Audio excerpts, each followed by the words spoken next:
Sejam muito bem-vindos à nossa primeira aula do curso de Análise Existencial Pessoal. Para a gente poder mergulhar de cabeça na abordagem do Alfred Langley, primeiro a gente precisa fazer uma pequena viagem no tempo. Vamos voltar para Viena e entender como uma ideia fundamental foi se transformando. Essa é a grande questão, não é mesmo? A pergunta que está no coração da psicologia e que teve respostas, radicalmente diferentes ao longo da história. Será que o que nos move é a busca pelo prazer? Ou talvez a luta por poder? Ou será que tem alguma outra coisa em jogo? Então, vamos imaginar a cena. Viena, comecinho do século XX. A cidade era um fervo, um verdadeiro caldeirão de ideias. Não era só um centro de arte e cultura, mas o epicentro de um terremoto intelectual que acabou dando origem à psicoterapia como a gente conhece hoje. Foi ali que as primeiras grandes escolas de pensamento tentaram de fato mapear a alma humana. E foi nesse cenário super vibrante que surgiram as duas primeiras grandes respostas para aquela nossa pergunta inicial.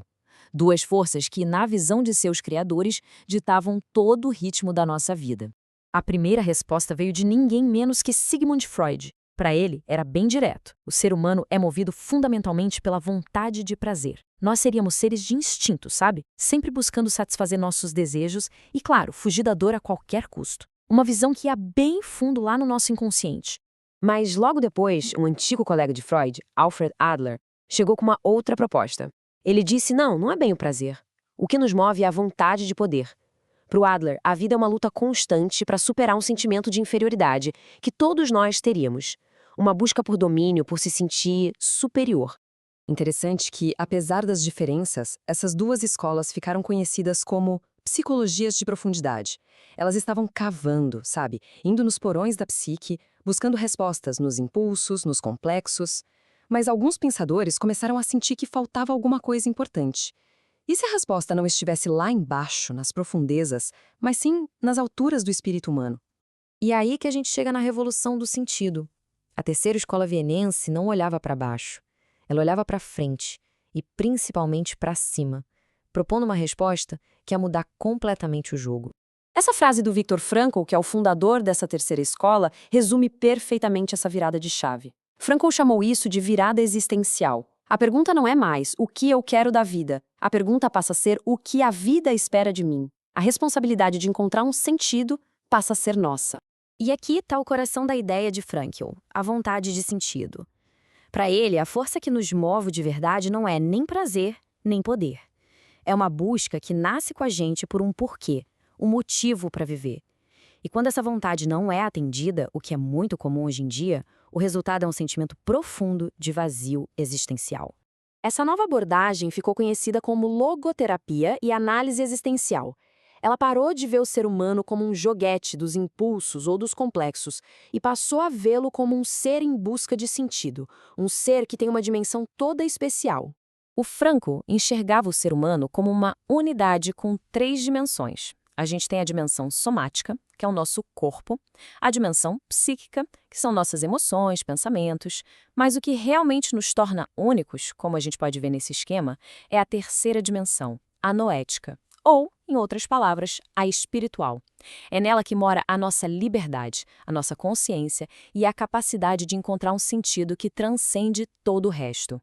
É essa dimensão noética que é a fonte da nossa liberdade. É o que o Frankl chamava de o poder de resistência do espírito, sabe? Aquela capacidade de se posicionar diante de qualquer situação, não importa o quão difícil ela seja.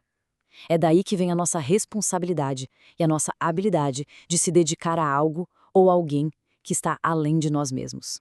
Essa tabela aqui resume muito bem essa jornada que a gente fez até agora. A gente sai da vontade de prazer, de Freud, com foco total nos impulsos, passa pela vontade de poder, de Adler, centrada na superação, e finalmente a gente chega na vontade de sentido, de Frankl, com foco lá em cima, na dimensão noética e na busca por valores. Só que tem um detalhe. A revolução do Frankl foi, em grande parte, filosófica. A visão dele é inspiradora, claro, mas levantou uma nova pergunta. Ok, mas e na prática? Como a gente aplica isso? Como ajudar as pessoas a encontrar esse sentido? É exatamente aqui que entra Alfred Langley, que é o foco principal do nosso curso. Pensem assim, o Frankl nos deu o quê? A motivação humana é a busca por sentido.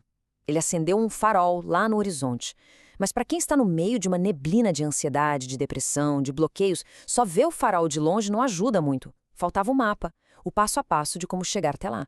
E quem dedicou a vida a desenvolver o como foi o Alfred Langley. Ele trabalhou bem próximo do Frankl, e o que ele fez foi pegar essa filosofia grandiosa e transformá-la num método psicoterapêutico prático, acessível, a análise existencial pessoal.